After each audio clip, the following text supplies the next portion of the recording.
చిత్తూరు జిల్లా పులిచెర్ల మండలంలో గత 2 రోజులుగా ఎండకు కాస్త విరామం ఇచ్చేలా చినుకులతో కూడిన తుంపర రాలుతుందని స్థానికులు పేర్కొంటున్నారు.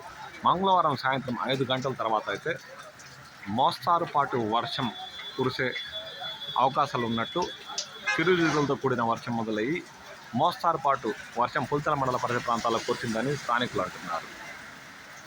దీంతో పశువులకు మేతే కాక గత కొద్ది రోజులుగా మే నెలను తలదన్నేలా విరగకాసిన ఎండలకు కాస్త బ్రేక్ ఇచ్చేలా మోస్తారుపాటు వర్షాలు కురుస్తున్నాయని స్థానికులు హర్షం వ్యక్తం చేస్తున్నారు.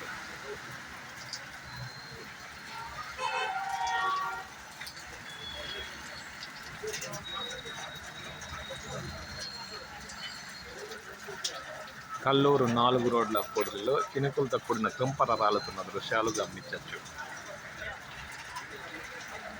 మంగళవారం ఉదయం నుండి కూడా ఎండ కాన రాకపోయినా ఉక్కపోత ఉందని, చెమటలు పట్టేలా మనుషులకు కాస్త ఇబ్బందితో కూడిన పరిస్థితులు నెలకొని ఉన్నాయని, సాయంత్రం 4 గంటల తర్వాత మబ్బులు కమ్ముకొని ఆకాశం మేఘావృతమై చినుకులతో కూడిన వర్షం మొదలయ్యి పులిచెర్ల మండల పరిసర ప్రాంతాల్లో మోస్తారుపాటుగా కురుస్తున్నాయని స్థానికులు హర్షం వ్యక్తం చేస్తున్నారు.